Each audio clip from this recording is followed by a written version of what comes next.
Hey everybody, my name is Kay Litton, and as most of you know, we created the Avance multi-needle machine group on Facebook over about a year ago. We created that, my sister and I, who also is a great help with my embroidery business. We created the group because often we would need help with something on Saturday night, and of course, support was not available at that time. We just welcome all the new members we've had lately. Some of you are getting your new machines. How exciting. I remember when I first got my first machine and it was intimidating, but you'll get it. Stay with it. Ask questions. We all want to learn. We're all still learning. I'd like to take some time here to go over just a small aspect of the Stitch Era software. Excuse the little tag up there at the top corner for this video.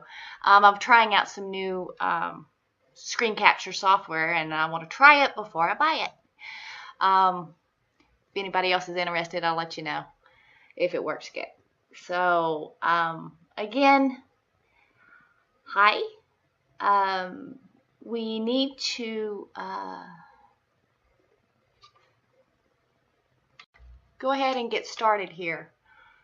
Let me continue again. The software, it's important that you have a pretty good quality machine that you try to run this on. It is pretty resource intensive. It takes a lot of RAM to run it. I know I had to upgrade my computer in order to run it because I was running a lot of different programs at the same time and I needed the memory. And the RAM of your machine is very important, your processor. So the upgrade to the Stitch Era 17, when they did that, great upgrade. Great. It worked a lot better. However, are there other softwares that are a little more user-friendly? Yeah, they are. But I'm just determined to, learn the software, work on my digitizing, learning, and again, I'm not a professional digitizer. I just figure it out, and so we can just sort of work on this together. If y'all have any input, please feel free to correct anything that may be needed. We're going to work on applique. A lot of you don't know how to create your own applique. I myself purchased a lot of pre-digitized appliques when I first got started. And again, as you know, with each applique in each section, there is going to be a placement stitch where you're going to lay down your fabric. A tack down stitch is the next step, where it's going to tack down that fabric. And then you're going to do a satin stitch around the edge. Appliques can be fun. You can use just about any design. You can't go too detailed. But the first thing we're going to do today is we're just going to use a vector file that came with the software. And we're going to do this star. And I'm going to drag it over to my screen. The first thing you have to do is we want to make sure that the applique will be the same size that you want the final outcome to be. So we go to the Layout tab at the top. As you can see, it's a 3.3 now.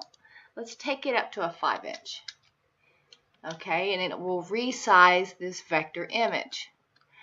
Again, this is a vector image. It's already cleaned up. There are ways in the software to convert from a JPEG or any other form of a raster file and vectorize those. It just cleans up the edges. Alright, we've resized our design and the first thing that we're going to do is we're going to go to the embroidery file. We're going to do an outline around each section. And then you can have a layer of, we'll just make it blue fabric here. And then we can have the whole background, and then you can layer on top another color of fabric, and there will be a satin stitch around each edge. The first thing we're going to do is we're going to do a path with running stitch. This we're going to make as our placement stitch. Simple images like this, I use the autocomplete, and then I click on the image, and you can see all the little wavy lines. I hit enter.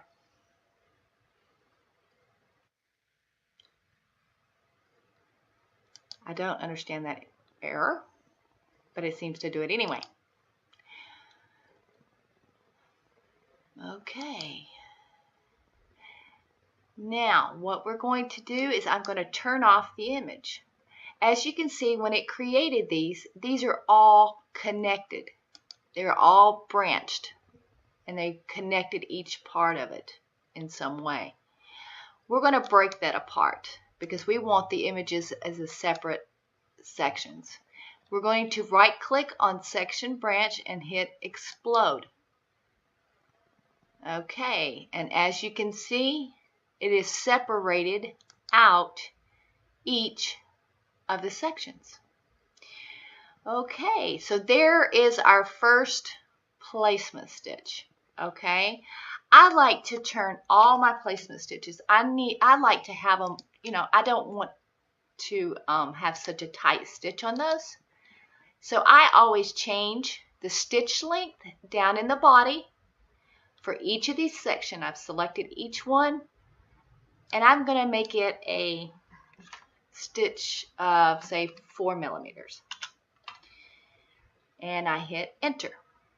Okay, any way to save stitches, the better. All right, now we're going to right-click on each of these. We're going to copy. We're going to right-click again, and we're going to paste in place. Okay, so we have one on top of the other. I'm going to turn all of these blue so your machine will change colors. All right, one thing I like to do on each one of these is I go to each one and I will reduce the size of it to this is the tack down stitch. You will run your placement stitches, lay down the bottom blue fabric, allow it to do the first section, and we will go back in before we finish, and we will make sure everything is in the correct order.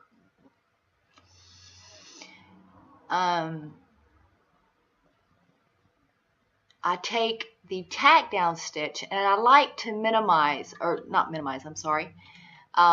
shrink down so it is inset just a little bit, so to make sure that we get a good stitch on the fabric to hold it down. Okay, this is the copy of the initial outer circle. We're going to do this, and right now it's at 5 inches. We're going to take it down, and I usually click this probably about 7 or 8 times. So 1, 2, 3, 4, 5, 6, 7, 8. There you go. Whatever. It's just make it. You're just reducing the size just a tad, and then hit. Okay, and now I will zoom in here to show you why. As you can see here, the see here, it inset it just a little bit. So when we lay that fabric down, we're going to make sure that we get a good grab on tack downing your fabric. Excuse me. Okay, let's zoom back out.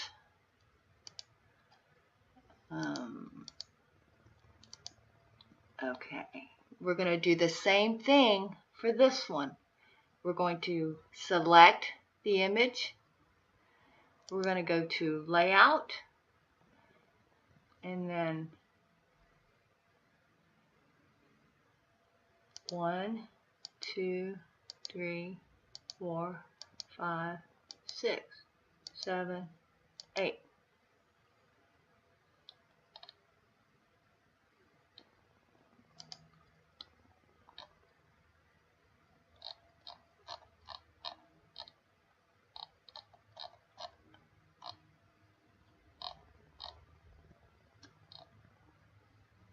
Okay, I went the wrong way.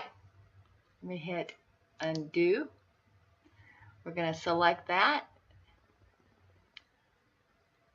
Layout.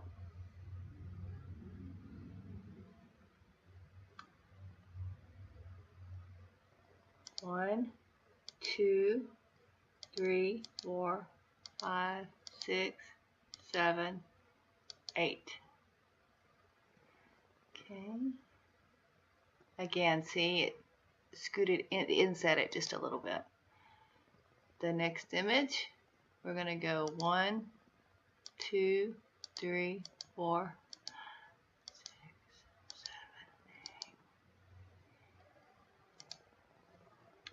8. And then again, 1, 2, 3, 7, 8.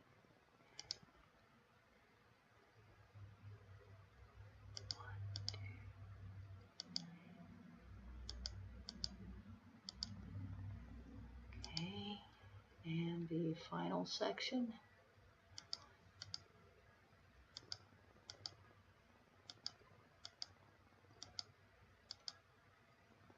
Okay, now let's zoom back out. And okay, let's get in here where we can see it again.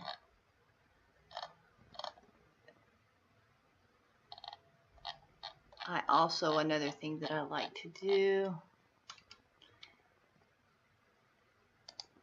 is I select this and those, right click, align objects. Well, I do 2 objects. I center horizontally. Oh, I'm sorry. Undo. To design. There we go. That spaces it evenly. You know, that gets it, you know, make sure we're all inside each line there. All right. There we go. Now, another thing that I do, let me grab it and put it in there in the center here. Let me scroll back out just a little bit. All right, and then another thing we're going to do here now is we're going to, we have here now, it will stitch out each placement line. And that's where you're going to place each fabric. So after you do stitch out everything, we're going to right click, and I'm going to hold my shift button down. I'm sorry, not right click. We're going to select each of the initial running stitches.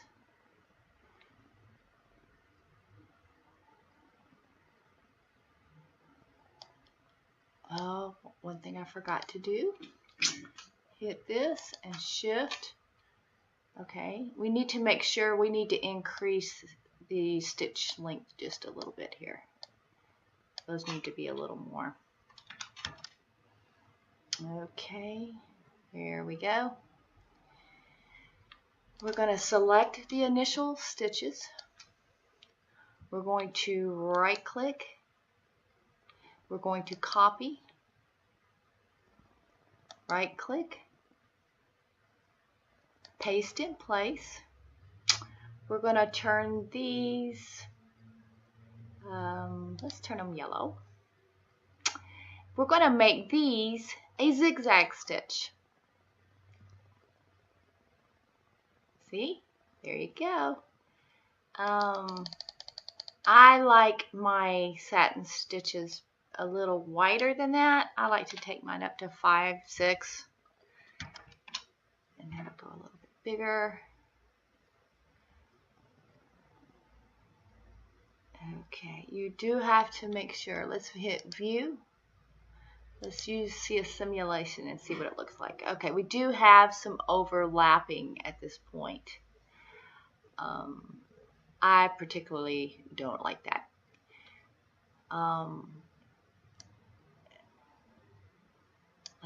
Let's just try taking the let's go back down. Let's go to 4. Let's see if that helps.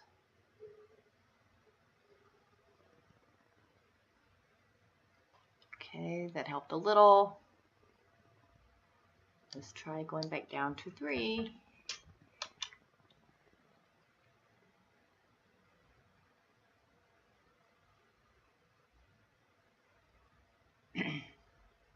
Okay, as far as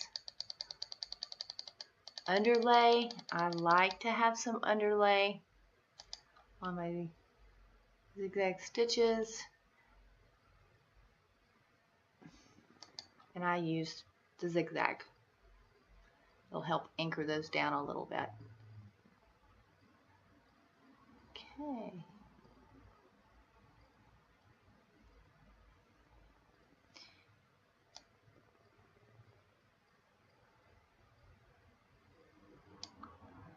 And one thing I can try and see what happens. See, again, I'm learning. Let's turn that down and see what happens. Okay, let's shrink it down in a little bit. Come in. There we go. Okay, that'll, if by offsetting that,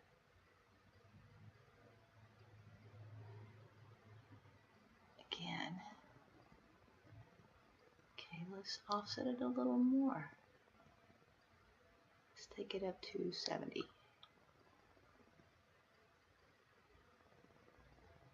There we go. Now we can probably increase this just a little.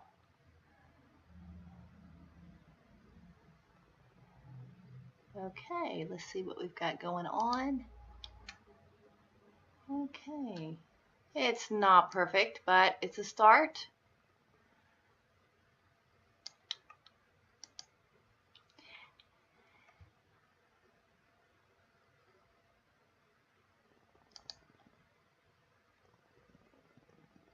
Okay, so what I do now is I take each one and I will put them each section, one right after the other. I am taking the second section and I'm moving it, I'm clicking and I'm dragging it. And then I'm going to take this one.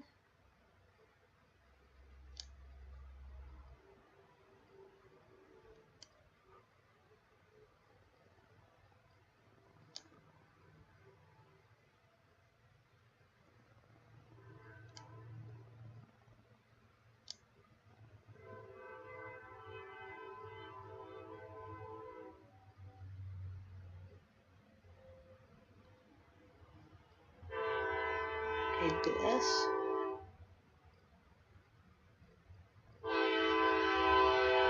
want to make, let's make the initial one red. And we can make these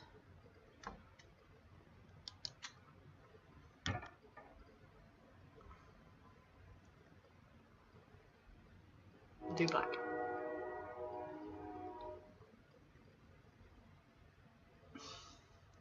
Okay, select again. Oh.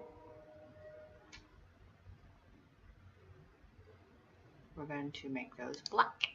Okay, still forgot one. Black. Black. Thank you. Okay, layout. View, I'm sorry. Simulation. And there is an applique. I will show you how it will sew out. If you select this, okay, and then we're going to go here. All right, we'll scoot it up to 5, and then we're going to hit play. And it's doing the blue tack down stitch. It's the red. I don't know if you can see it very well, but then it's going to go and start. There's your zigzag stitch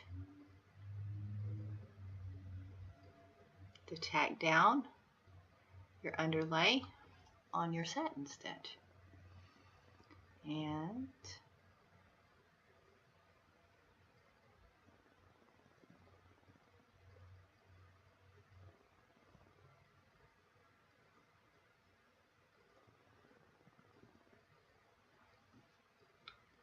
we will speed it up just a little.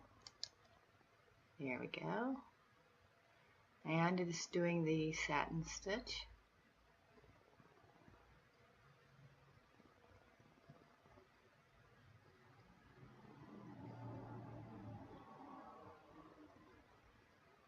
There's probably something I forgot to mention or forgot to do, but I welcome any comments that you have, any corrections. If there's something you would like to share or you've learned, feel free to do it on our group. We're all learning. Thank you for taking the time to watch this, and I hope it helps. Have a nice day.